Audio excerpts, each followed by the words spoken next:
Welcome and thank you for coming back this morning. I'll ask the Commissioner to do an acknowledgement of country, please. Thank you.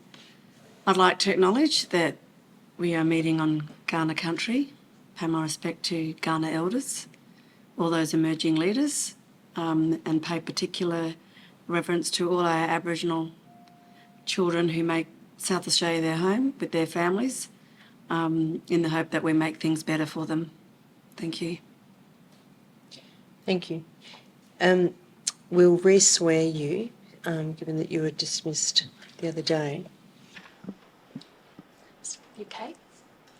Just ask you to repeat after me, please. I solemnly affirm that the evidence I will give will be the truth, the whole truth, and nothing but the truth. I solemnly affirm the evidence that I will give will be the truth, the whole truth, and nothing but the truth.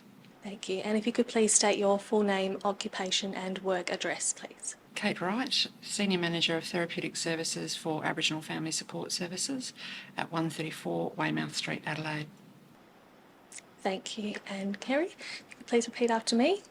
I solemnly affirm that the evidence I will give will be the truth, the whole truth, and nothing but the truth. I solemnly affirm that the evidence I will give will be the truth, the whole truth, and nothing but the truth. Thank you. And if you could please state your full name, occupation, and work address. Kerry Rogers, Senior Manager Cultural Clinician, and the address is 134 Weymouth Street, Adelaide. Thank you. Thank you. When you were last before the Commission, you spoke to us about family group conferencing and AF's role in that. Today I'd like you to provide some evidence about the organisation's role as a registered foster care agency. Can you tell us, please, how many foster carers are registered within your organisation?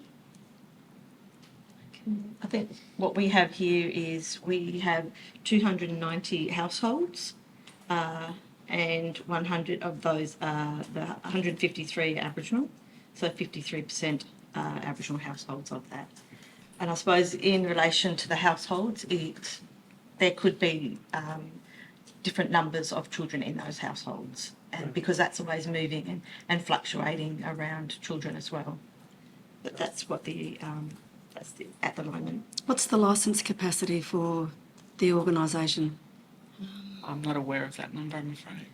Yeah, I'm not sure either. But we can take that on notice and get back to you. Yeah, the licence capacity in regards to kinship care and general foster care. Yeah. So can you just diversing a little from the questions that we've provided, in terms of kinship care and foster care, can you explain to the Commission what the difference is between those two? My understanding is those terms are usually determined by the department when they come through the department, because our carers, if they are related to the children, that would be where we use kinship. I understand the department may have a different description of kinship. I'm not 100% sure of what theirs is. I know in that sector there has always been some of discrepancies. Some children will come through and some of the carers might be described as in a cultural way, and still that there's not a lot of clarity around what that means. Again, so that's a little bit by case. If that's something that's been put forth by community, it's deemed as very different than if, say, a departmental has termed it in that way. So kinship is very different. Foster, we have in that space registered foster carers, and we also have specific child only. So again, they are those three sort of terms in that space. Again, it's the care that they get would be, or the support they get would be the same through AFS.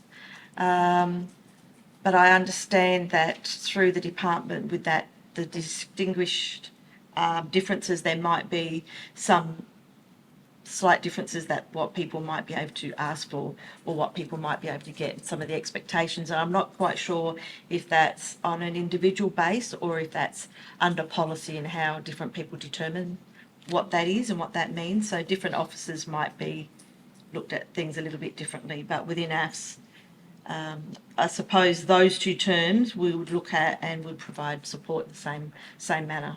Right. Can I just get you to clarify when you say with DCP there might be a difference in what people can ask for?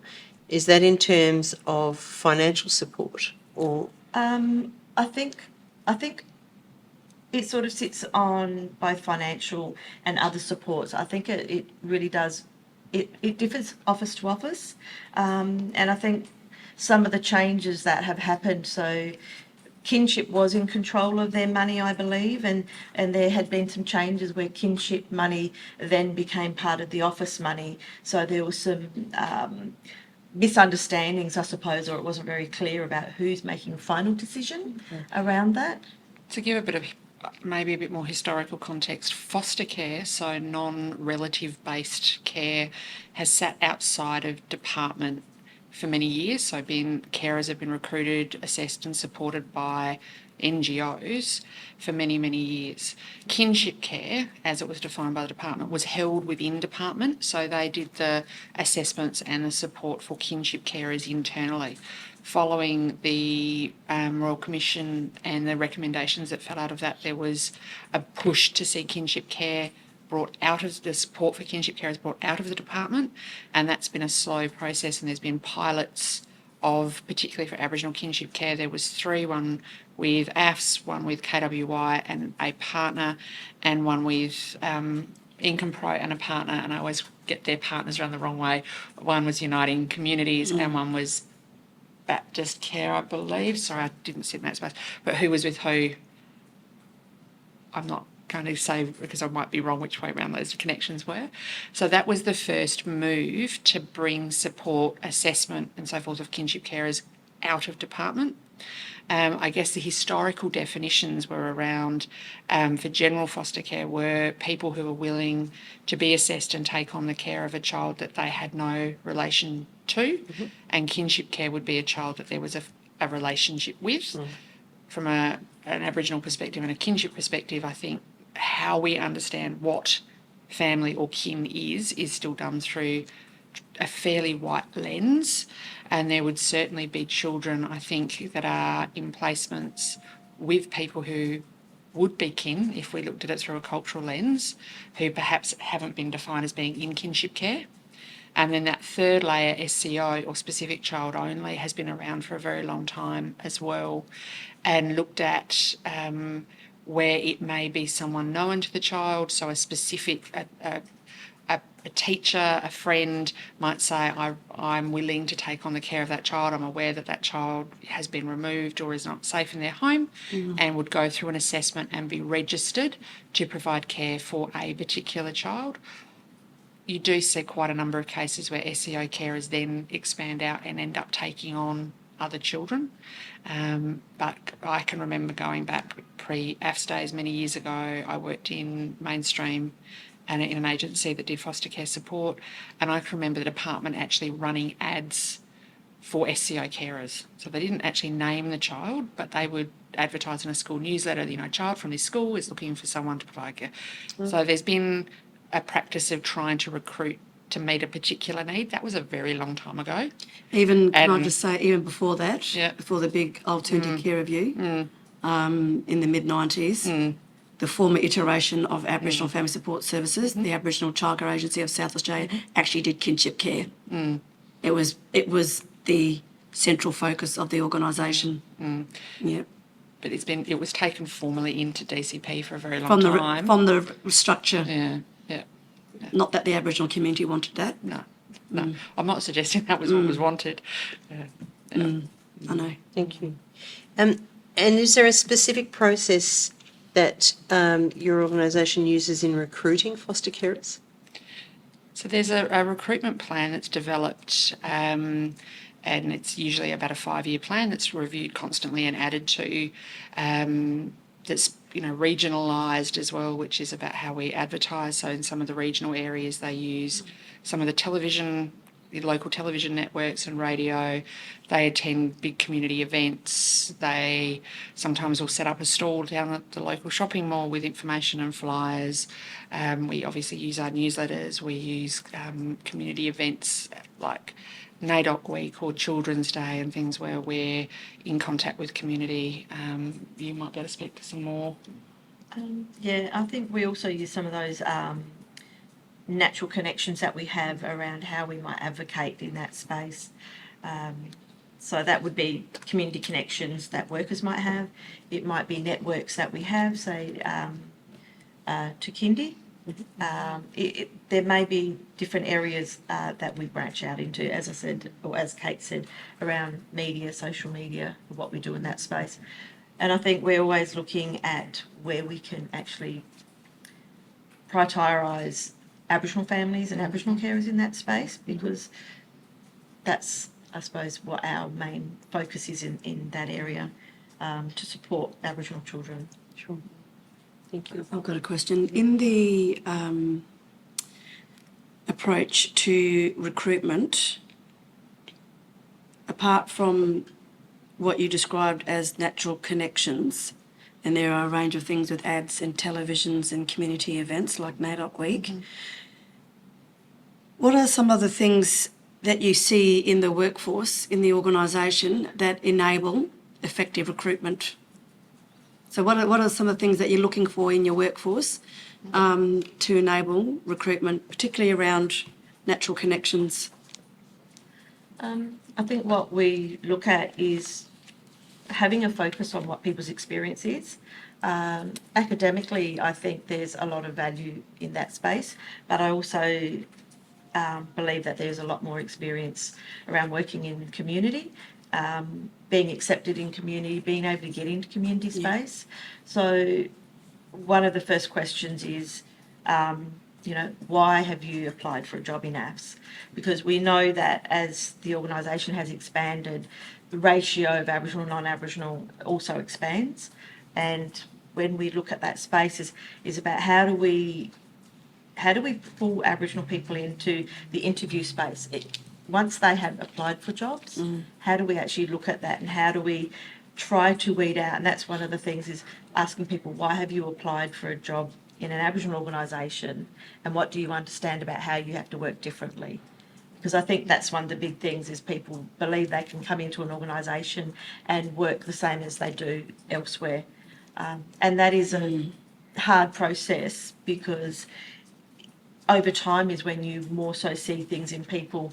And so part of that process is also my position around having that cultural clinician role in, to be able to talk to managers, to be able to, I suppose, explain things like, if you get an Aboriginal person coming in for an interview, I will say to that person first is, can you please detail the things you do? Because as an Aboriginal person, if somebody's asking you to detail the way you work with Aboriginal people, it's just how you do things. So it's really hard to describe, where a non-Aboriginal person coming into that space and you say, tell me how you work with Aboriginal people, they are able to describe all those things they do differently. Where for an Aboriginal person, it is the way that they work, it's embedded in their approach. So you have to pull out a little bit more. So working across an organisation, working with HR managers, senior managers, working in the operational space, it's about how do we do that and recognise why we do that. So it is more embedded in the organisation, but it is also about the training that we put in place for people as well.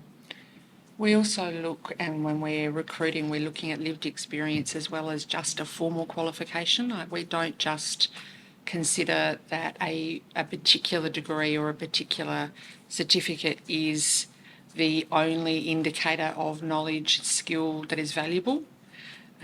So we are looking and considering those other lived experiences and what that brings to our workforce, particularly for Aboriginal people who've worked and lived in community and have that lived, natural experience. So that's with respect to your employing within your organisation. We're focused here specifically about recruiting foster carers and kinship carers. What's the process for that? I suppose I haven't done a lot right in that base, but when we have people who are interested in the space, they will be connected in. There are certain interviews that they'll do. There's certain training they'll do. There is an expectation around cultural competence in that space, and part of the assessment phase in there is around. We'll use Winningay, which is an Aboriginal specific tool that's been developed led by Aboriginal community and professionals. It also has its evidence base. It's been evaluated. They've actually earned the Norm Smith Medal, I believe, in 2019. They've also got awards for having the most innovative child resource. So Is that specifically for kinship care or for general foster care? Winningay is very protective about its resource, about the fidelity of the resource. They choose who they work with. They don't just work with everybody. Predominantly, it is kinship, because of the fact that we know that when you create a tool that supports permanency, because we know that in the foster care space, especially at the moment with the department has really been pushing transfer of guardianship. So a child under one, or a baby, or up to two, after they've been in care for 2 years, they will push transfer of guardianship. And as AFS, we don't have those controls. They will go straight to our carers. And sometimes we don't know about that process until it's already in process to going towards phase 1 or phase 2. So I know Winningay is very protective about their foster care tool. I'm in negotiations at the moment with Winningay around the possibilities, because we also know that Snake, are very concerned in that space around making. We know that there is case drift. We know that there are decisions made, especially excluding, maybe not doing scoping in the kinship space, it becoming foster, and then that becoming permanent, and then they can look back and say, but we've used an Aboriginal tool. Again, they are very protective of that tool. Kerry, can I just interrupt you there? Can you explain, is Winningay an organisation? It is an organisation. And the name of the tool. So just... Sure, thank you. Yeah. Can you just elaborate on that a bit? Not a problem. So Winningay is the organisation. They've been around for a while. They pride themselves on being evidence-based, because we know not all of the assessment tools out there have been, and we know not all of them are the best tool to use for Aboriginal families, because we do use Winningay, and that is our main focus, because Winningay will do they have a temporary placement tool, but that's usually done by the department. We do full assessment. That's another tool they have, and one sort of leads to another. They also do a carer review, which I know the department, and that's what we used for our carer reviews. They also have a tool called CACYP, which is a set of cards that are provided and trained, and that's how you would work with children. The evidence base is actually showing that it works really well with adults as well. So that's what they actually provide. Again, the foster tool, actually they're also developing a reunification tool, I think, with ACT at the moment. But the foster tool they are very protective with.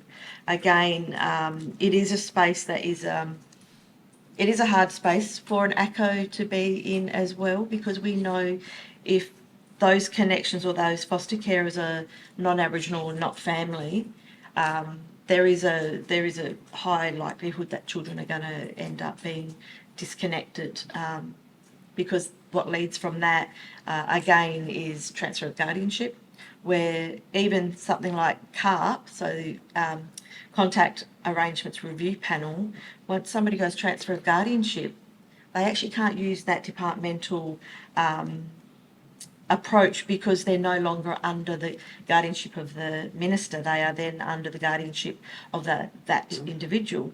So families actually can't even negotiate. So it's a space that I think needs a lot of protection, and that's therefore why foster tool at the moment is not winning game, but it's something that we are working towards. And those requirements, again, are set by the department. So the tool that must be used, the steps of assessment are set by the department, and assessments, once completed, need to be sent to department. They have the care assessment and review unit. Is that right? CARU. I can remember the acronym. So while it is our workers that will be going into the home, that will be following through on those interviews, we'll be doing that work to understand the family and where they're at, ultimate sign-off is still with the department. So a bit like we were talked about with FGC, we need to comply with a model as required. Same thing in the at-home care space. And what are the barriers to Aboriginal families stepping up to be foster carers or kinship carers? That's a big one. I think some of the barriers are around the net being widened, in a sense. Their children will therefore come under spotlight with the department. Any care concerns that come up can affect people's work, and the care concerns, once they are brought to the unit, it is not based on evidence, it's based on likelihood. The families in that stage don't have a natural justice in relation to those care concerns. A lot of the times they will go in and supporting some of our families our foster or our carers, being on the side of advocating for them. The department is a big beast, in a sense. They hold a significant amount of power. So can I just interrupt you there for a minute?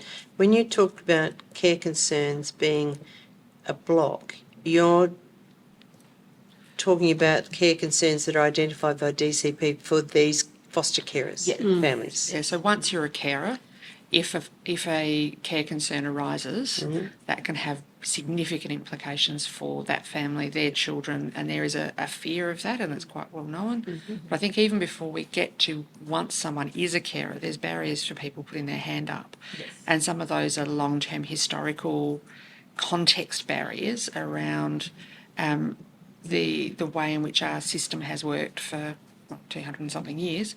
But, those white institutional racism experiences that families have had that do mean that there is a higher likelihood for some Aboriginal families that there will be some child protection record for them, which may be a barrier to getting a WWCC, working with Children Check, but also it influences the way in which DCP understands that family, and there's no way of going back and clearing that up, unfortunately. A lot of families find the process of assessment to be really quite invasive and traumatising.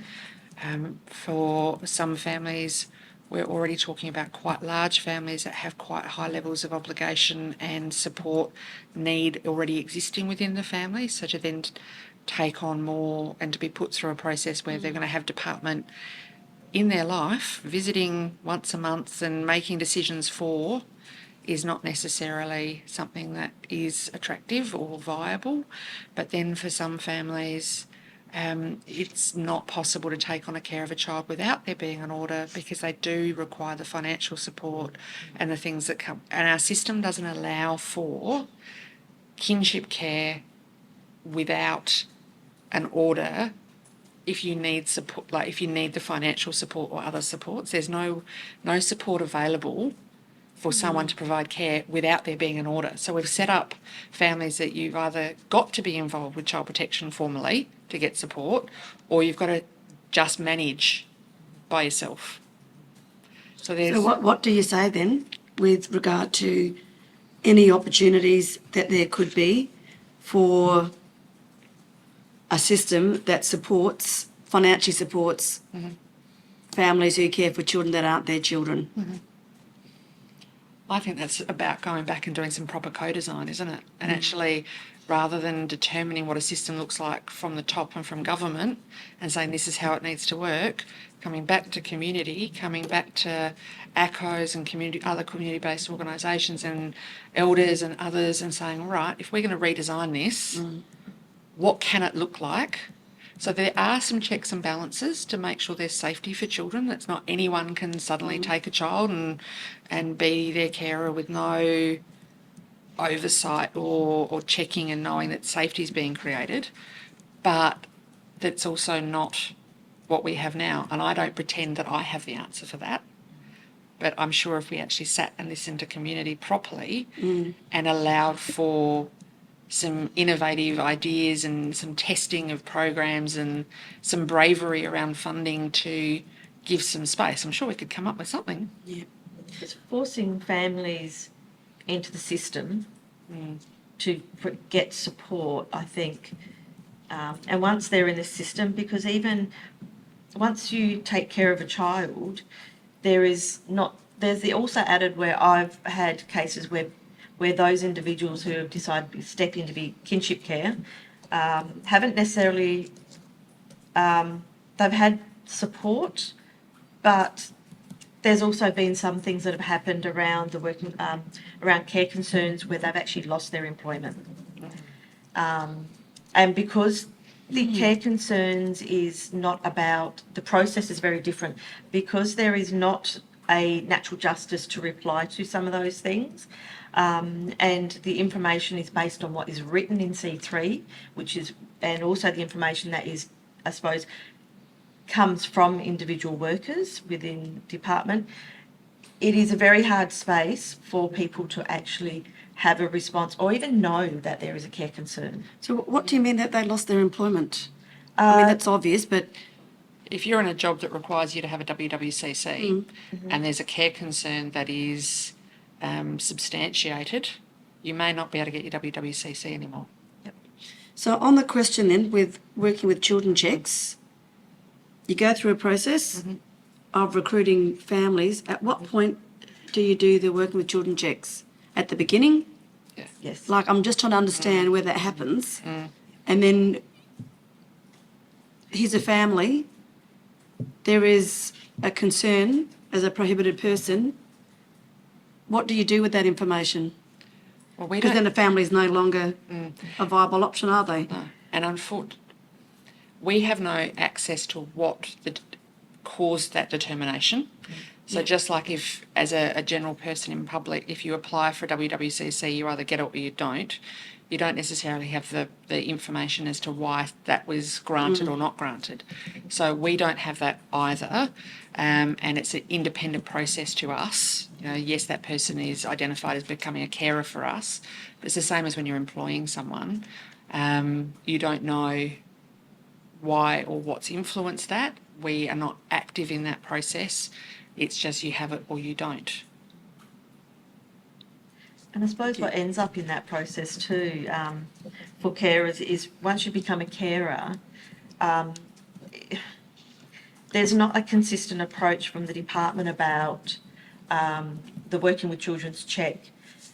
Some officers or some staff will insist on anybody who's visiting your home to have a working with children's check, but I believe the policies around people who may be left unsupervised with the children.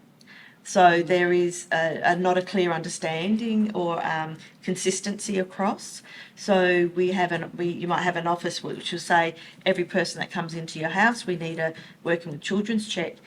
And what that presents then is you have a person who's put their hand up to be a kinship carer, then has to ask people who visit their house that they have to actually provide a workings with children's check. That has to go into the department, and then they get dictated to as who can come to their house and who can spend time with the children, and therefore things like birthday parties, Christmas, they are then isolated because they are then forced. So if it's a grandmother or mother, they may be told they cannot have contact with their children anymore.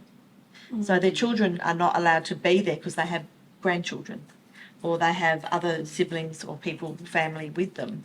So it actually breaks families and it can isolate Aboriginal people in that space. And it also isolates those who rely on the kinship structures for support. So, you know, that daughter or that auntie or niece might have been going to that person because, again, the people who do usually do kinship are people who are those supports within the community. So they therefore can't actually have those people just drop around or come to them for that comfort or support. So it actually creates a lot of division, especially at Christmas time when they go, all of you people, my Aboriginal family, can't actually come to Christmas because you don't have a working with children's check. So it really does isolate people, and it really does. And again, becoming a kinship carer, your children or any of your grannies can be a place of focus, and then you are at risk of losing them. Do you think that's applied more to Aboriginal families as opposed to other families in the foster care recruitment process? In terms of I think the whole household and the relatives that visit gets scrutinised that way? I believe it does. Yeah, and I think the language, and sorry, this is not my program area, so I'm hoping I'm getting the language right. The language is around frequent visitors to the home or members of the household requiring WWCCs. Now, how you define that is a lot like some of the other areas of policy that we've talked about. They're quite open to very broad interpretations. And I think, again, when we have a system that still lacks any real depth of understanding of culture, of family, where there is still evidence of racial bias at best and outright racism at worst, I think we do see evidence that that is not necessarily applied evenly or equally. But when we also see families where there are other impacts of transgenerational trauma, and often, you know, there are members of the family that may be struggling with some of those ongoing challenges that we know do exist, that's then read and that influences how that whole family is seen. Or, you know, if the reason that this grandmother has her grannies is because her child had a substance misuse problem, you know, that flow out and how that's seen, and I think it has a really significant impact when, as Kerry was talking about, the importance of those kinship structures and that family network and support isn't necessarily understood in the same way, and it isn't the same experience for non-Aboriginal workers and families. So the impact is amplified. Thank you. What does AFS specifically provide by way of training and assistance for foster carers? So, like most agencies, all of our carers have a support worker. We call them carer liaison officers within our agency.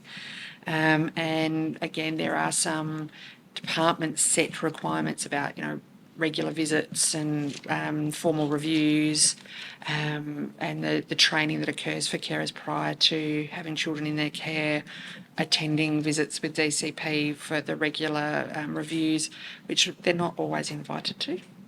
And again, I think that speaks to how we value carers in the role that they play, the very important role. They're often sidelined and not necessarily considered to be the central and most important part of a care team. They're kind of on the the fringe of that. But then as an agency as well, there's some other elements that we have in place that you can speak to far more eloquently than I, because you've managed them. I think around some of those, that is the cultural training that we provide for staff. I also, in that space around cultural clinician role, is actually coming out in regards to practice, in regards to supporting and advocating for our carers with our CLOs, the Care Liaison Officers, if they feel that they may be going into a complex space. That's where I might be called into meetings, and that's when we might be looking at what's happening for that particular carer. So part of that is as well is having reflection with I do that with the assessment officers, I do that with the care liaison officers, we do that as a group. And what we also do in relation to that is bringing in and talking about some of the cases, talking about some of the practice that might be used in there, looking at what might be the blockages, and then bringing it back around culture, around what does that mean for the child and what do we need to advocate for. And in that space, we also have an Aboriginal cultural officer, and in that space we also have we have our Aboriginal cultural plans for children, and part of what that cultural officer does is she'll work with the families, she'll talk with the children around what that might entail, and that's individual for children.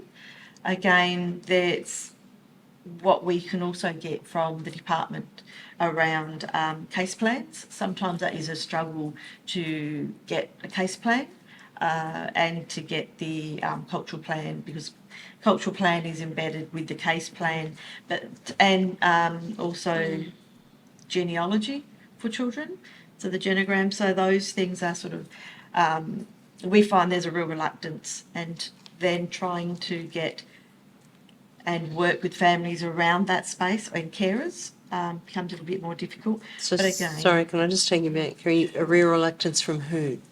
From departmental staff. We find to that provide you with that information.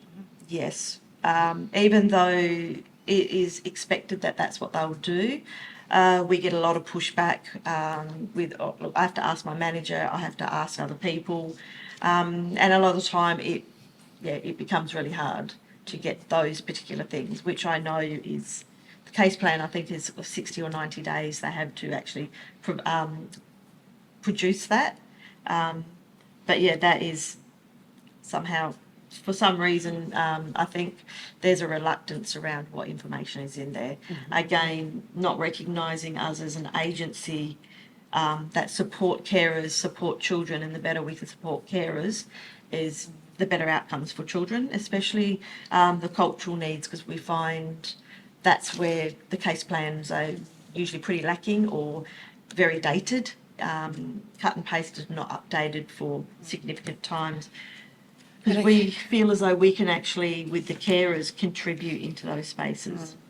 And again, the department holds the responsibility and the resource to prepare those plans for children and young people. Yeah. I would suggest that they're not the most ideally placed to do that, but we're not resourced to a degree to have access to the information, but also to have the staff and to be able to be the people who are developing all of those plans. So it's a department tool that they're supposed to do as part of their case management. But when you're, again, not necessarily talking about a highly skilled workforce, but also a workforce that's being pressured to meet all the other deadlines that they have, and they don't understand culture through the lens of being the first and most important step for Aboriginal children. It's the kind of the last box on the list to tick. Mm-hmm. We often get quite inadequate, or we don't get them. As Kerry said, case plans are often tricky to get, and not just in the foster care or in the resi space, but across the board in other programs as well. And I've had the argument used to me, like in the reunification space, but you're working with the parent, you don't need the child's case plan. So, but if the case plan talks about all of the needs and what needs to be addressed in order for the child to be safe and well. And I think sometimes there's the worry about, are they allowed, like, as particularly for very young new workers, are they allowed to share with other people? Is that somehow a breach of confidentiality to share? So I think that comes from lack of certainty and confusion about what can be given where and when. But other times I think it's no, we're the expert and we'll tell you what we think you need to know to do your job.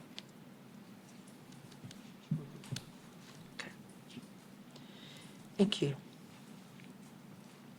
I think we've looked at the impediments and barriers to Aboriginal people becoming registered foster carers.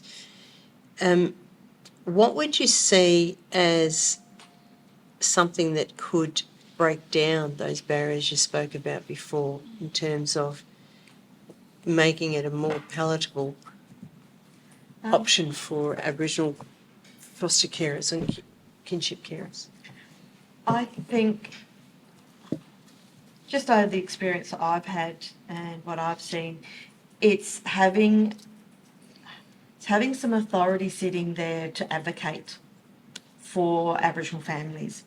That's the biggest part that I can see around those barriers, because when families are struggling, they will try to put that across, but they also, if they ask for something, they will be told, your kinship, that's your family, you should be absorbing that cost, or you should be providing that because you're family. And again, then people may not necessarily step into that space, but the advocacy for the support to be able to say, these are the things that the family will need. Again, when it's kinship, it's looked at as very different, because the expectation is that you're family and you'll absorb the cost. Where foster is looked at a little bit differently, and that's my experience of doing and being involved in the assessments, is around the attitudes towards those two different areas. Even though the department will talk about foster and they will include kinship in that space, it is very looked at differently. So I think having the advocacy with authority, because at the moment, when we go to advocate for families, we are making recommendations, we are making suggestions about what family need. In the end, it is not us who actually can always say these are the major things that happen in that space. And all of those things, again, need to be approved through DCP. So again, it's very prescriptive with some of those things about what they can and can't have. And also there is a lot of differences what might be offered and not. There's scholarship programs that came through not very long ago, which I think it was like over about 300, which was offered, I think, by Catholic Education at that stage, around offering free access to schooling and uniforms until the child hits year 12. Again, it'd be very interesting to see how many kinship or how many Aboriginal children were offered those in that space. And again, not all workers knew about it. So being able to advocate in that space is what we can do. But when we ask, there's no accountability on the other side to say this was what was asked, what was provided. But there is always that is always something on our side, is we are measured to, KPIs of 95%, 100% expectation. However, those, as Kate was talking about previously, they are reliant on people getting back to us in a timely manner, being provided with the right information and those sort of things. As I said before, I think the entire structure has been built and is based around quite westernised historical concepts, and to step back and look at how do we do everything from who notifies what, when and how, and what's done with the notification, through to how do families get access to early intervention and support, and who provides that and when is that offered, through to what happens and who gets to decide and how are investigations managed. That whole process and they're all interlinked. Like, you can't just look at foster care at an endpoint. You can't just look at like they all flow into each other, and it's a big project and it's a long-term project.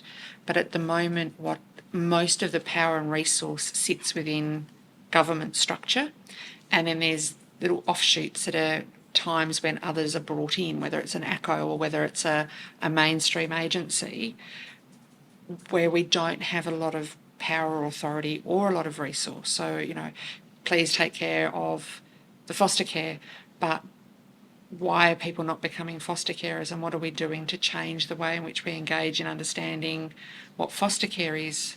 Well, that's being determined outside. So I think it's what I talked about before, coming back to community, coming back, being brave and thinking about taking some of the power out. Victoria started that process of guardianship sitting outside of Department for Aboriginal Children and Young People.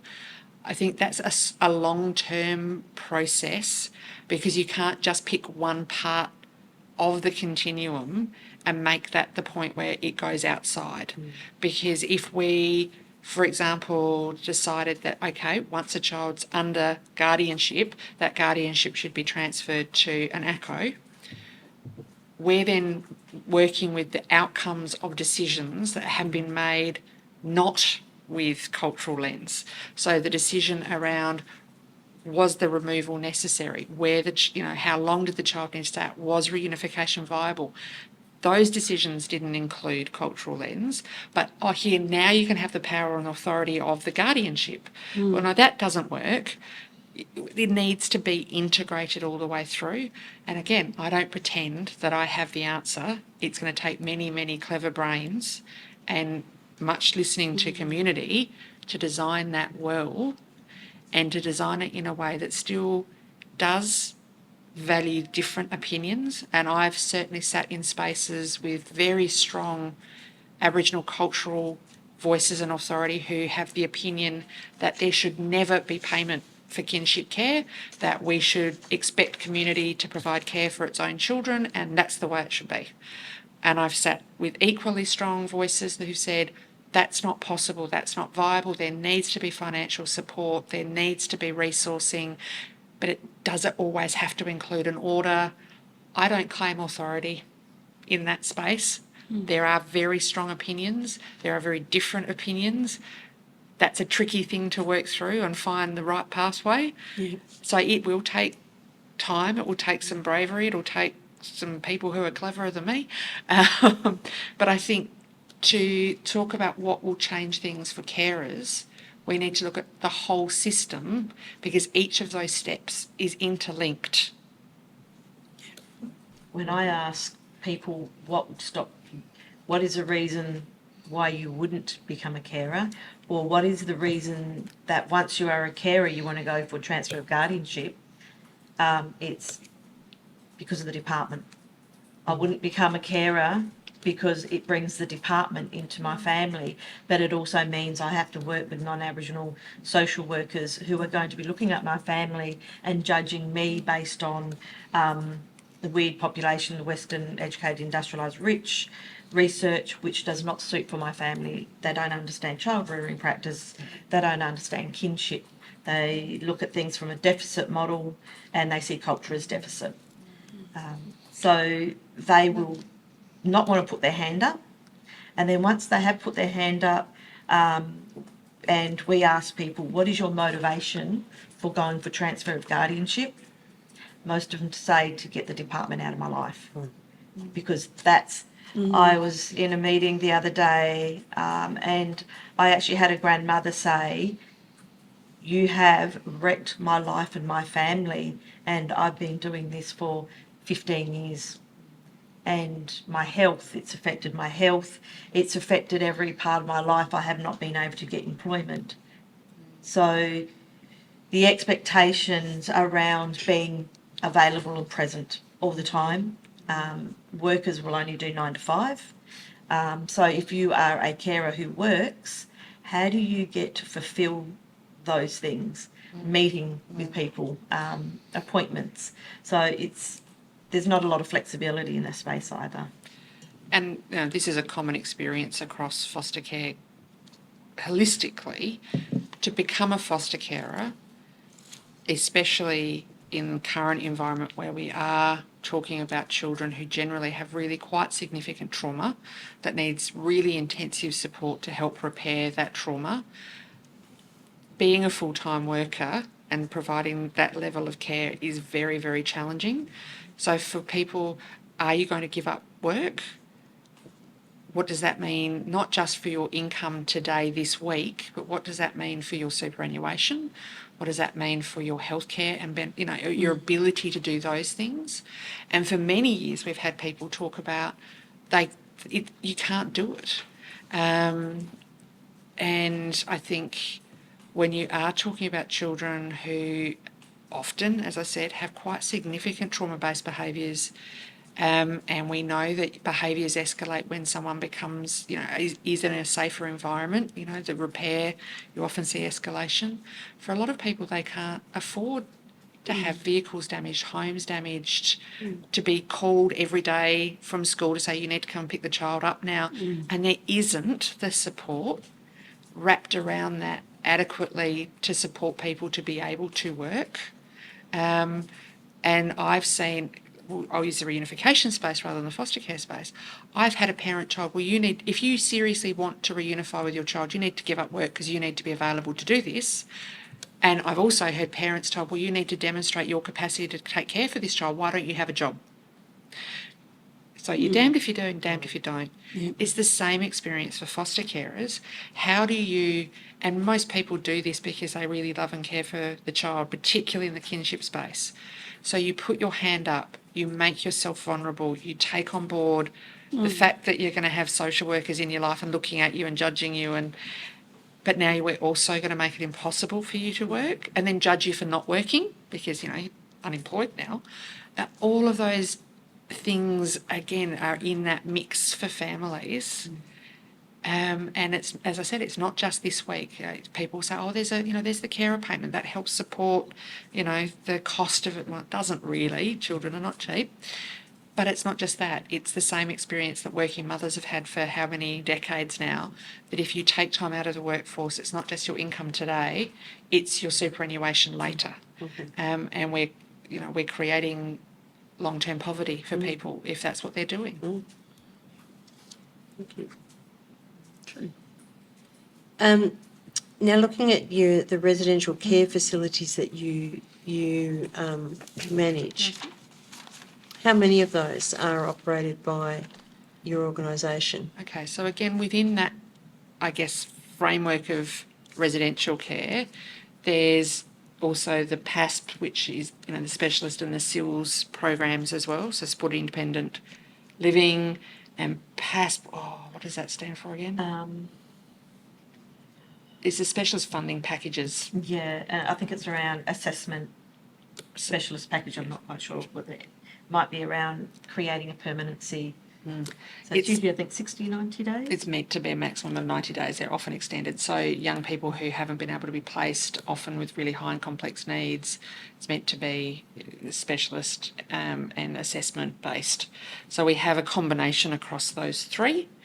There's 32 facilities, houses, we would call them, which do include PASP and SILS. 61 young people with a capacity to house up to 66 young people. And that's across both metro and some regional areas as well. Usually at capacity. Yeah. And how are they staffed? In terms The of residential, the houses, yeah, the residential so with facilities. you mean rostered staff. Or how do you recruit your staff? Okay. Sorry, I'm just making sure. Sure. The same way as we would recruit for other positions, so they're regularly advertised. There are DCP has introduced in the last couple of years some expectations about minimum qualifications across a range of their funded programs, but including residential care. So a certificate 4 in child, youth and family or similar, and they have a list which you can access on their website of what they consider to be acceptable qualifications. That's within the contract. Yeah. So we have no choice within that space. Again, people must have or be willing to enrol and achieve within 12 months of employment. Given the numbers that we're talking about, there's usually rolling recruitment for resi care workers. Again, another department requirement is that any employee, particularly in the resi space, has the psychological suitability assessment completed. Can I ask a quick question in relation to the minimum qualifications expected by DCP in the contracts? Does that apply for all the program funding within AFS by DCP? Most. So not every single, like I don't think gazetted has a minimum qualification set with it, but reunification, foster care, kinship care, resi care, there is now that minimum qualification requirement. Yep.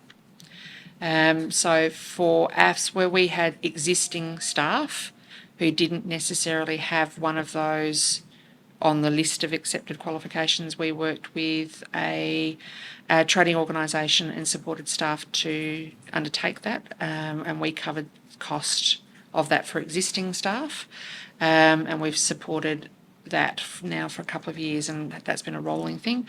It's now, though, a requirement pre-employment. It has to be something someone's committed to or has, because obviously we can't continue to hold the cost of training people who may not stay either. So in terms of that, you were doing about the children in these facilities being, well, sorry, you didn't necessarily say that these children specifically, but the children that come into care often are traumatised with highly challenging behaviours. Yep. Is there any engagement with experienced child psychologists or behavioural psychologists who work with these children to help manage those behaviours? Our funding internally doesn't allow us to have a significant staff of that nature.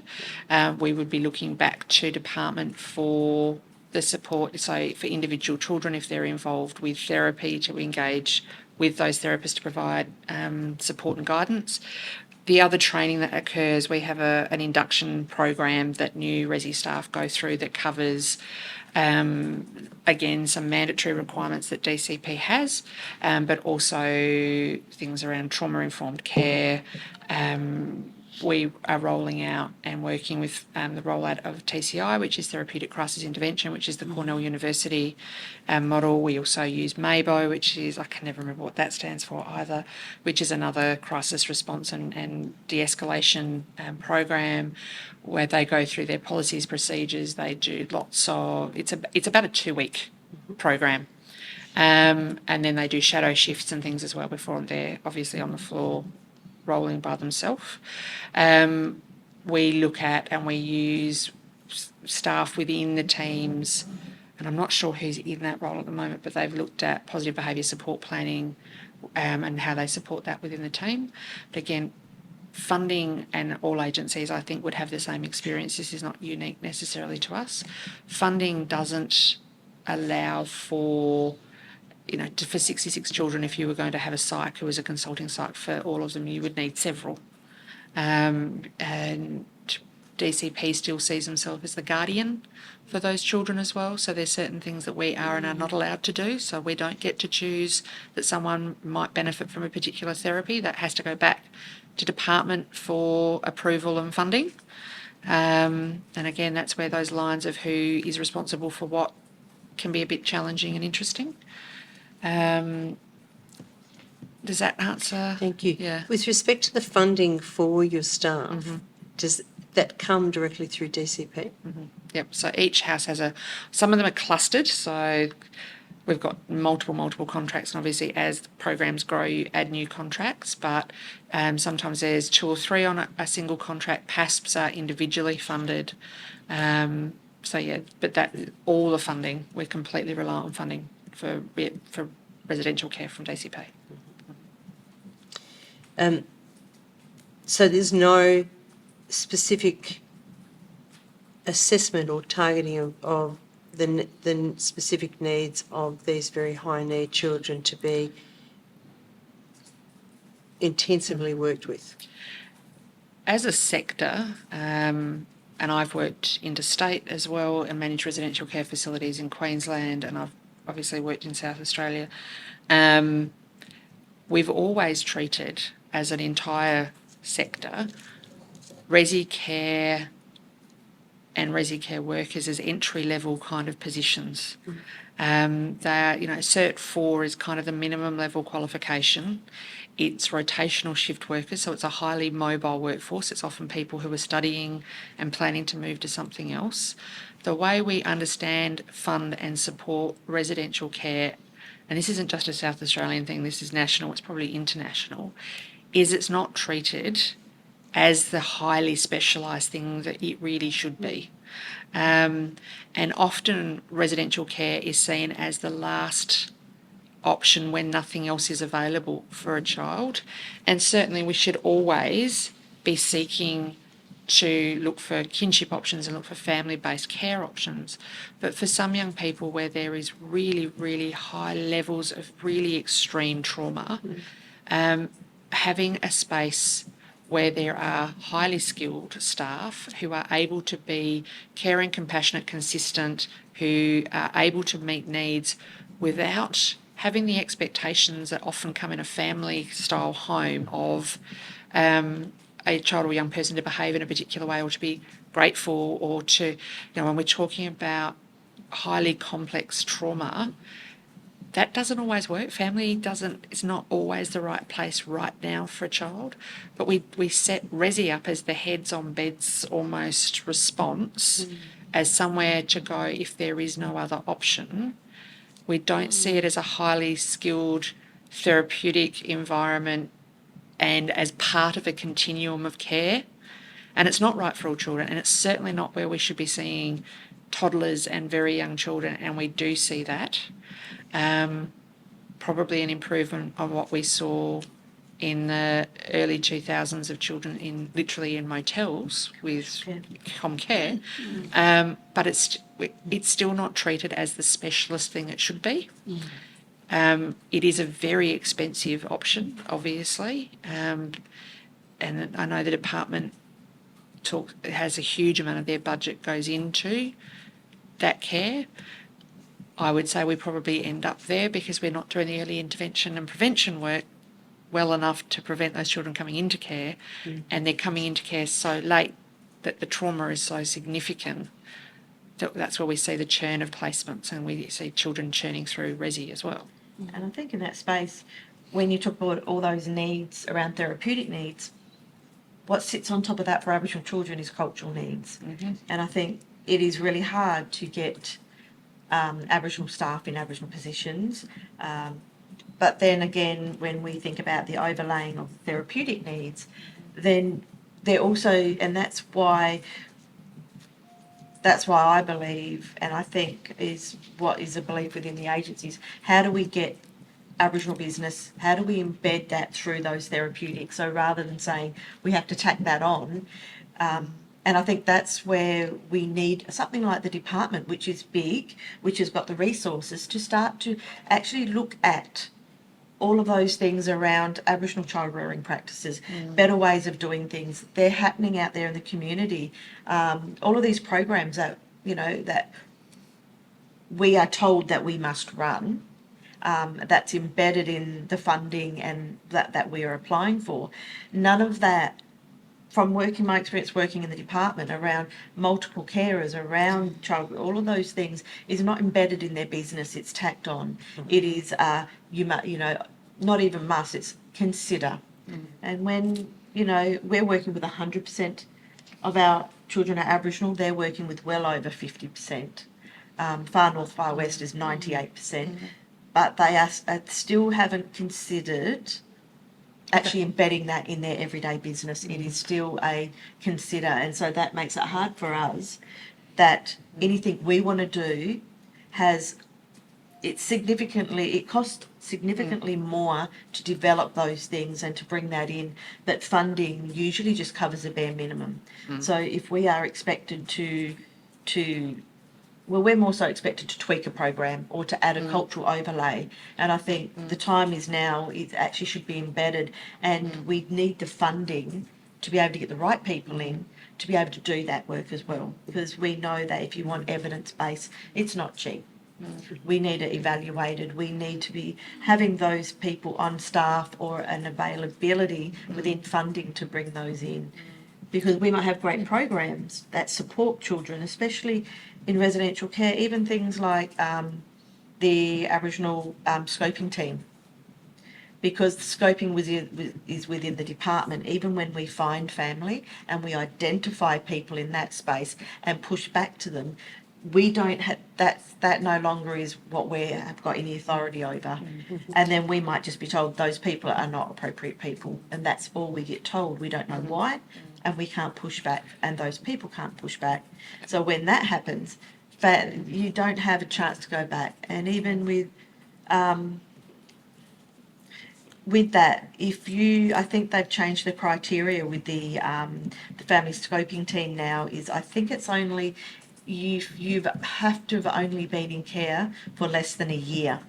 So all of those children who have never had any proper scoping, actually you can't refer them to the scoping team. So all of the long-term children who have never had it done properly, had case drift, had been put in foster, because it's a lot easier for workers to put a child in foster care than to actually go out and do the due diligence to actually have active efforts in looking for family.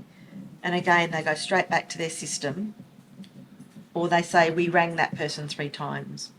So, there are those things that we might know the family structure and who is in that. We tell or report back, these are people that I think would be really great in the kinship structure.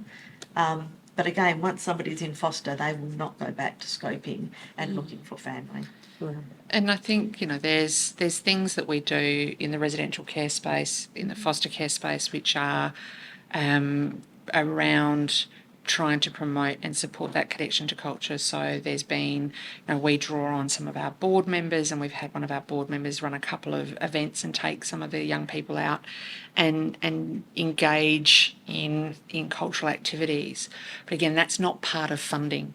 And recognising the importance of return to country, or participating in cultural events as part of a family unit for children who are in care, is very much based on individual DCP social workers understanding and what they're able to win in the argument within their office for the limited funding that they have available.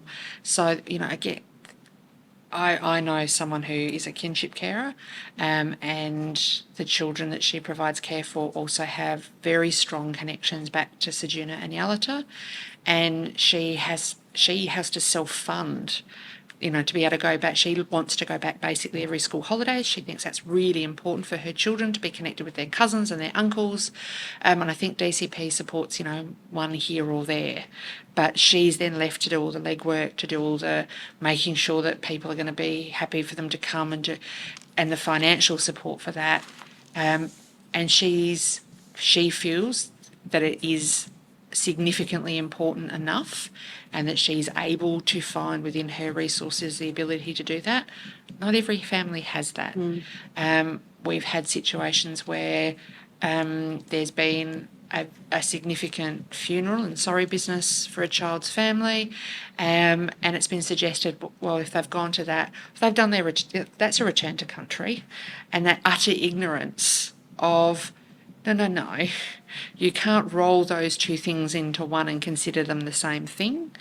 As an agency, we and our Resi team is working really hard to try and provide some better opportunities for children to return to country, for children to have connections with, but we're having to find ways to do that without the funding to do it. Yeah. And I know a lot of carers are encouraged to put it on their credit card and get reimbursement. However, the fees and charges and trying to distinguish what those things are make it really hard, and then things come back not in a timely manner, but they won't cover anything else but those basic things. And what they see is cultural. Contact is the same for families. I was just in a meeting the other day where I asked the workers not to actually have it as contact, but actually describe it as connection to the grandmother. And that is actually a cultural connection, providing cultural information. It is not a contact. So being able to describe it in different ways as well, because they will just see it as, well, again, that's back to country, or the sibling that was there, so it's sibling access, but they sort of put things together, not actually identifying. And even when children are here on country, they just go, well, they're already on country, what do we need to do? Not thinking that they need to do additional work about how to connect them into country and into community here, and having those significant stories and connections. And how do we facilitate meaningful participation? Going to a NAIDOC picnic once a year does not equal meaningful participation and connection and ability to be part of. Yeah. And the number of cultural plans I've seen that talk about how are you keeping connected. Child will attend NAIDOC, child will have, storybooks. It's like, that's not enough. It's not experiential. That's Yeah. yeah. I've got a question in relation to the residential care context. So I understand that AFS historically has had 2 units. How did it grow from Olga Fudge and Narunga House to 30 plus. with an emphasis that having understand the organisation with the emphasis on family-based care with foster care to have this growth So in Olga residential and care. Olga and Narunga are not residential care; they're homelessness facilities. But I guess yes, we had a far lower number of resi care facilities at one stage. About, I'm going to say 6 years maybe, or approximately ago, there was the big push from department to stop using commercial care, to stop having children in motels essentially, and there was significant funding for, I think at the time it started off as 500 new placements, new beds, new resi placements, and AFS was part of some of those. And I guess the position that was taken by our chief executive and our board at the time was, while we don't feel that residential care is a great option, and we feel that there needs to be stronger emphasis on things like kinship care, there are these children that are going to be in resi care, and we would prefer to be in the space to do our best to provide culturally embedded as far as possible, because if we're not doing it, someone's going to be doing it. And, I don't know if you want to speak to that anymore. Yeah, I think it's a difficult place in relation to, we know that residential care is as far away from culture as you can get. It's not the place that we want children to be. It is that real challenge of, it's not a place that you want to grow, but where do we want children to be? And I suppose the view, and I can only assume the view would have been that we would rather than with us to be able to oversight and provide some of those things that we see as a gap. And if you're not at the table in any way, you've got no opportunity to be part of the discussion or the voice. I don't think it's necessarily heard or invited enough. But if we're not a provider at all, we get no seat at the table. Yeah. And it's also very prescripted in that space as well, because, I know that on both sides, in the department and in AFS, especially when we have Aboriginal children, it's like, can we invite family in to have dinner? Because that's a normal thing that might happen. But there is always a lot of pushback about, well, we can't have just anybody coming in. We can't have those family dinners. What about other children in the placement? How about, then what happens if something, kicks off? Or it is a difficult space to embed culture and embed normacy around that, because it's very prescripted. That even if we have that idea about bringing community in or bringing elders in, there's also, what background have they got? Have they had any psych evaluations? And Do they have a those- WWCC? So there are a lot of barriers to embed culture in that space, but they are also dictated and prescribed by policies within the department. Even if we can say, hey, we think this is going to be really beneficial for this relationship, or we found a relationship that this child, that might be a possibility of kinship carer. Again, being able to ascertain that, bring that in and create a relationship. If that's so hard, and then you put forward, and that's all we can do is put forward kinship. It is therefore then up to the department whether they consider that person. And a lot of the times they will get on the system and they will wipe out Aboriginal people. My belief is, and my understanding is if anybody asks to have an assessment done to provide care for a child, that is their right. But what happens a lot of the time is workers will pre-assess and say, no, they won't pass, so let's move on to somebody else, rather than actually allowing the assessment. And that's something I've witnessed a lot of in and out of the department. And that also goes for reunification. I see that space where they will say, yes, we've removed the child, are you going to do reunification? Well, we're not sure, we're going to assess that. So they're assessing whether they're going to get an assessment for reunification, and I actually only just came across that yesterday. Again, so it's really hard when you have a department with so much power. They will decide what individuals will be assessed, or whether they will even be assessed, or whether they even access reunification to assess whether they should be reunified. So they are, I believe, practicing professional overstretch in that space and assessing people before, and that's the challenge we have when we make any suggestions or try to advocate. And that the department is a barrier, I believe, for best practice. And is there also a sense that the department doesn't trust your assessment or your... As an ACO, Reviews. we are seen as second, our workers are seen as second, as I've been challenged a lot, especially in practice. My background is psychology, my background is child protection, and at practically every meeting I've had to actually push back and actually say, these are my qualifications, because I introduce myself as an Aboriginal person at all meetings.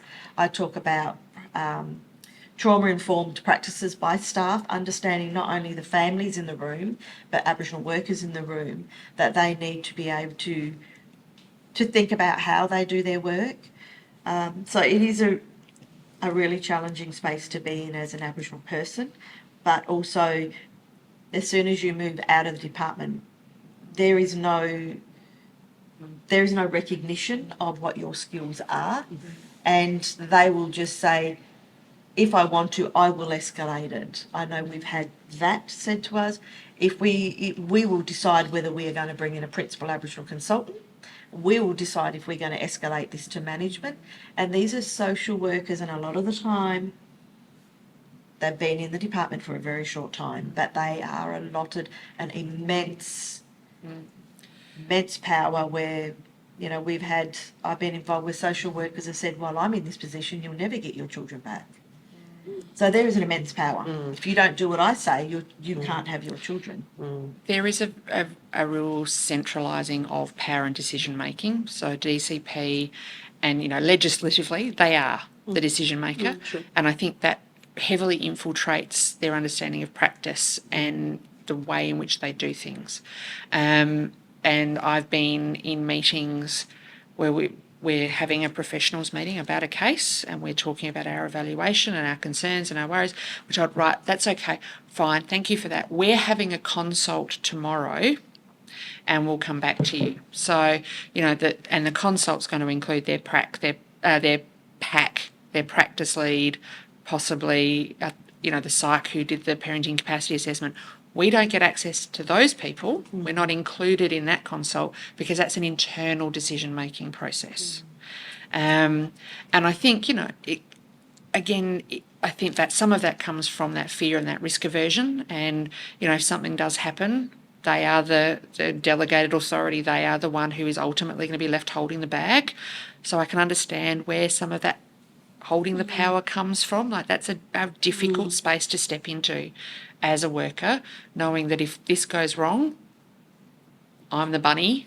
But I think there is, and there always has been, and I've experienced, and I think I talked about it last week, a very clear perspective held within department that they are the professionals, and then everyone else external to them isn't quite, we don't really get it. We're not as knowledgeable, as skilled as they are.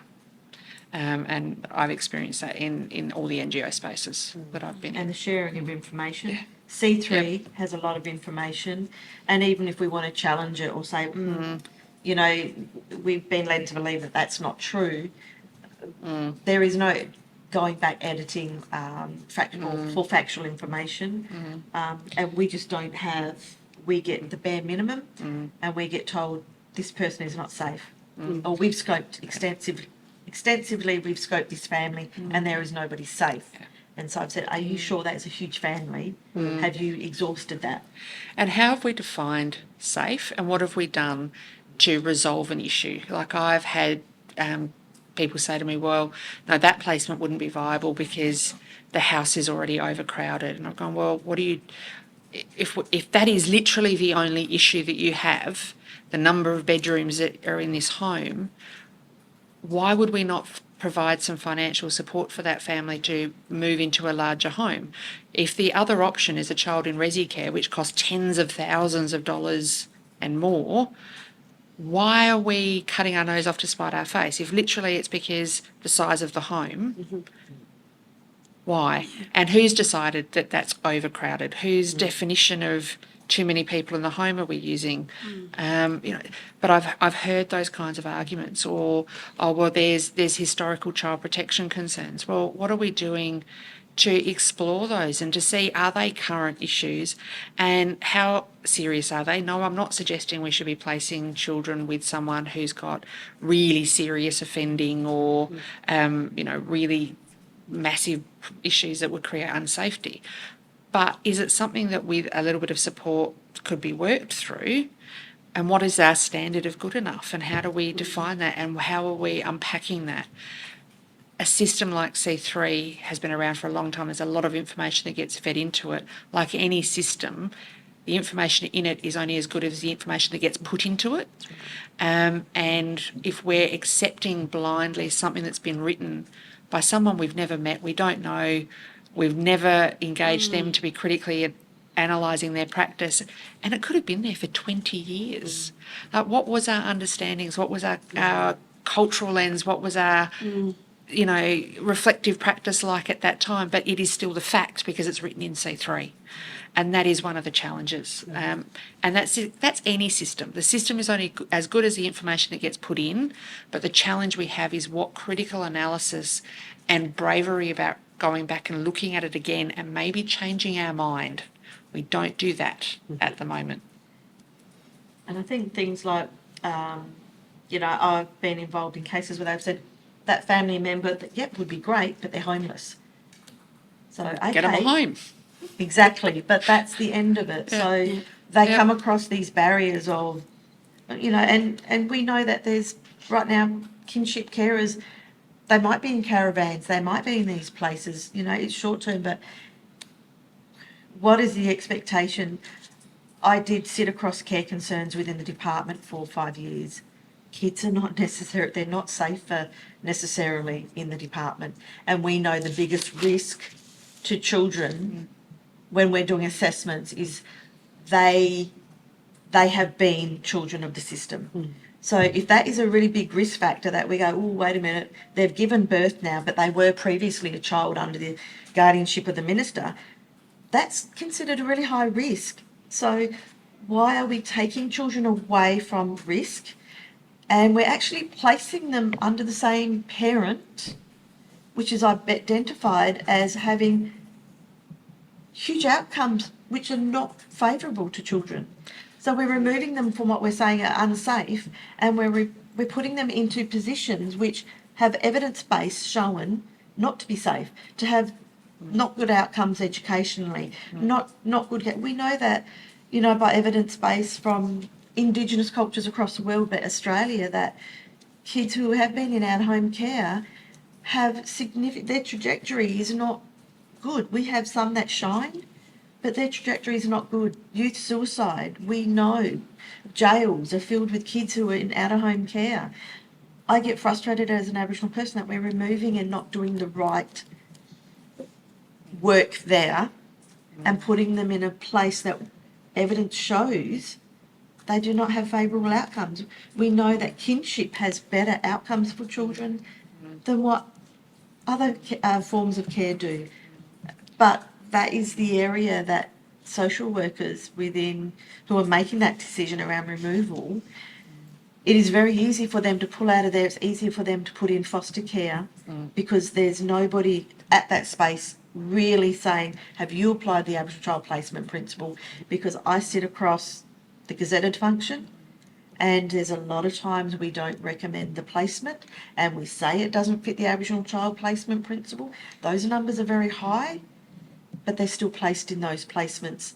And when they go to become long-term, they don't necessarily have to come back to the gazetted organisation to say, this was temporary, it's now going long-term because the placement hasn't changed. And it comes back to what we talked about a little bit last week around where importance and emphasis and what academic basis is being applied. So when we're removing and working from a basis that prioritises permanency planning and prioritises attachment through a very westernised understanding of what attachment means, we're making decisions because we're saying we've only got 6 months, we've only got 12 months. And then we're placing children into long-term care. We're saying we're not identifying or not finding an appropriate kinship option, whether or not that's because there hasn't been the work or because there isn't one, then that flows into multiple placement breakdowns in foster care and ends up in resi care, and we see that long-term trajectory. And that all comes back again to those decisions and what lens we used right at the beginning. How did we do that work at the beginning? Were we in early enough to really give families help and support? And did we give them access and support change early? Did we then, if we did decide we had to remove, did we really actively support reunification? And did we pause for a minute and say, well, hang on, we think we might be able to get there. This is going to take a bit longer than 6 months, but we're so tied to that concept of permanency planning, which is a very, very white psych of understanding of what a child needs, and we're making decisions through that lens that then see children on long-term guardianship orders where another 6 months, another 12 months, they might have got home. And with a bit more support, they might have got home. But we didn't do that because permanency planning is our priority. And we do see cases where people are brave and do it differently. Like I'm actually working with one at the moment, and the decision has been made. They were talking, we don't think it's working, we're going to go long term. And they have listened and they have said, actually, there is really significant progress. We can't do it yet. And I would agree, it's not ready yet. But they have listened to their pack. They have listened to us. They are going to re-scope some family members because the children are currently not in kinship care, but go back and re-listen and re-look at some kinship carers to place the children in kinship care while we give the parents a bit longer to do what needs to happen. Best outcome, because if the parents aren't successful, the children are in a kinship placement now. Great. That's better than being in long-term non-Aboriginal, non-kinship care where they weren't even placed together. But doing that process and going, okay, we can see progress. Let's take a minute. We're listening. Unfortunately, that's the exception, not the rule. Yeah. Thank you. I think we've already covered, in terms of your residential care staff, their cultural competency training. So is that the same as the cultural competency training that all of your staff receive within your organisation? Yep. Thank you. And maintaining cultural connection and family and kinship connections for children in residential and foster care. I mean, you've touched on that quite extensively too, and how difficult that is because you're not supported by the department to do so. And we're not the decision maker in it. No, Mm. no, thank you. The next question I'd like to ask you is in terms of working with the DCP, and you mentioned very clearly that the sense is that the DCP see you as the fringe, not the professionals, where they see themselves as the professionals, in terms of maintaining cultural connection and recognising that. Is there a sense from you that there is any recognition and respect for the CACYP practices and policies? Or is, again, that something you get a sense that that's just tacked on? Look, I get a sense there's been a change. And again, it's very early because what we always hear in a change is the promise, the acknowledgement around the numbers. There does seem to be a shift. Since when? Look, I think having 2 new people come in, so CEO and the deputy,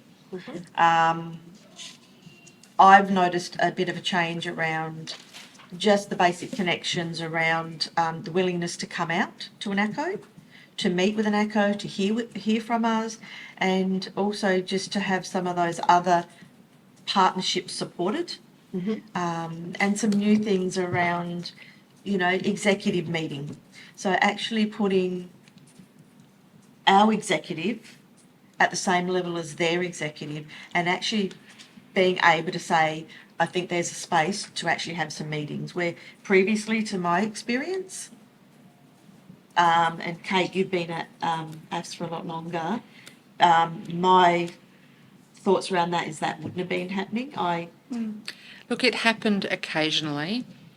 And look, I think there's been individuals with good intent, and I think there has been an intent at a very high level, but that hasn't necessarily followed through in resourcing. And again, there's lots of competing demands. I think it falls off the agenda quite regularly. I think, there has been some genuine intentional steps made. The number of principal Aboriginal consultants, for example, has been increased. And, we have seen some of the, even the creation of the Aboriginal Connection tool for children with, under department. Is it being used well? Is it being applied well? No, but it was created, so I think there's been moments and there's been intent.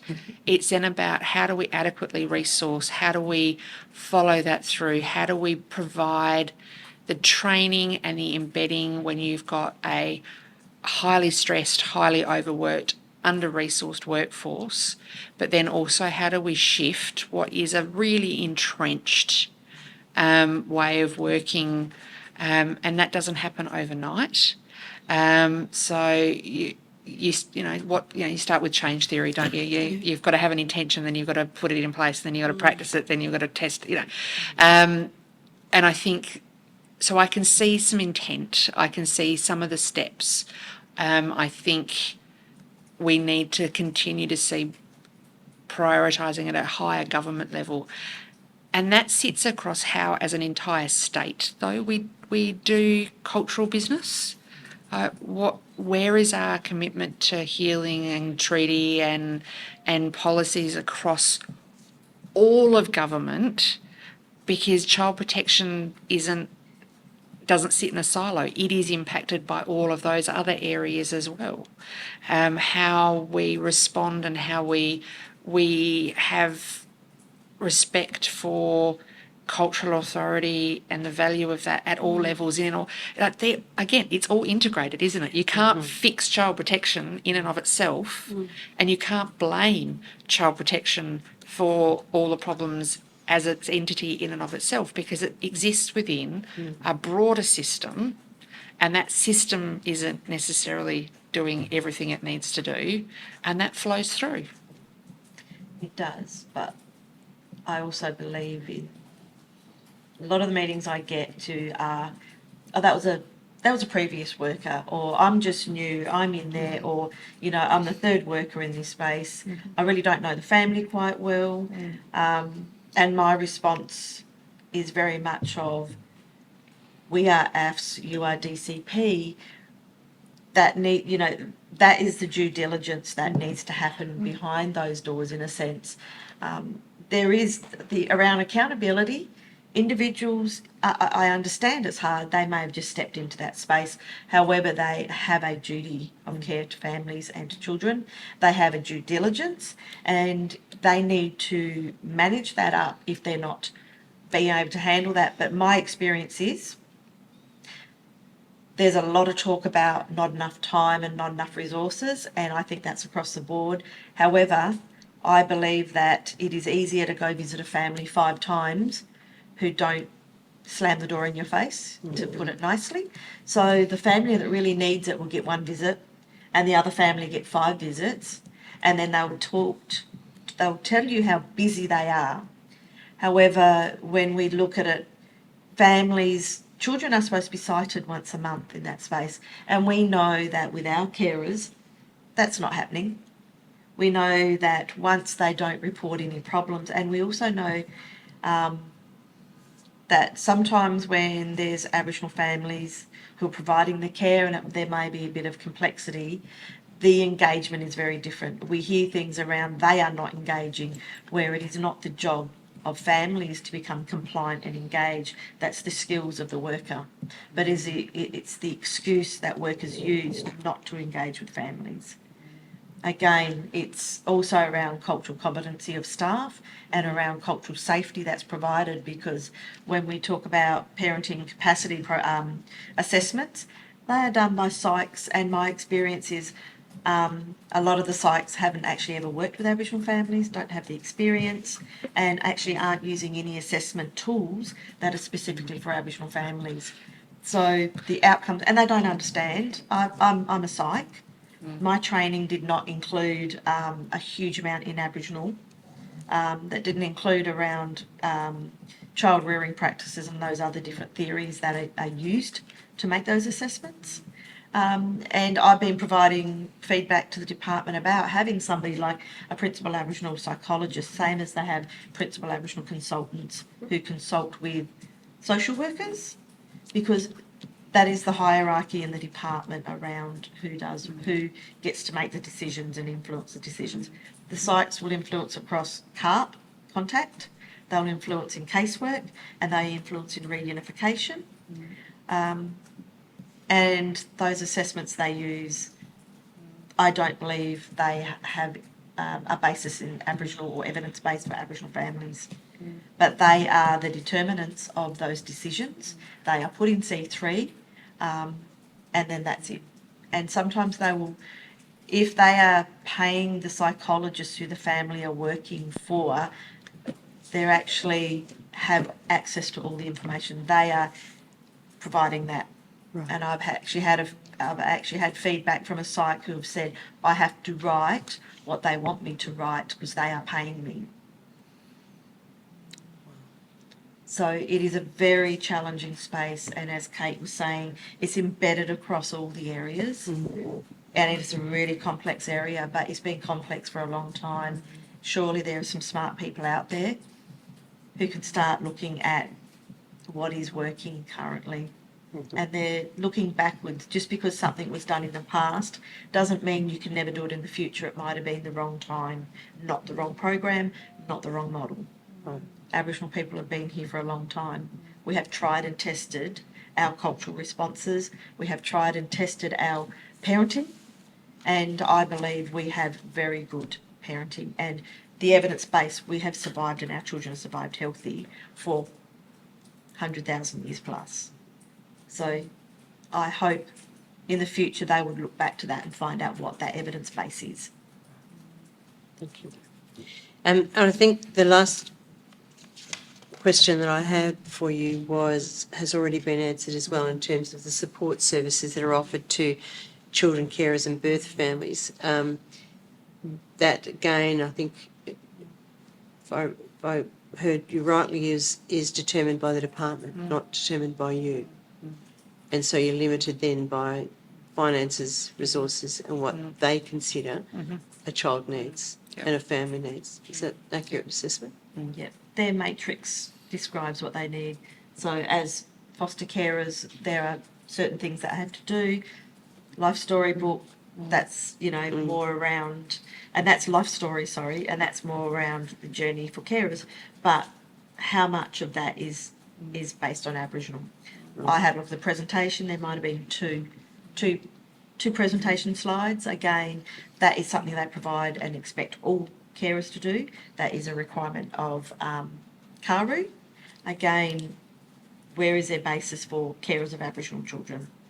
Rather than, because we find that what I've found is some carers feel a little bit funny about doing Winningay assessments because they say, I'm not Aboriginal.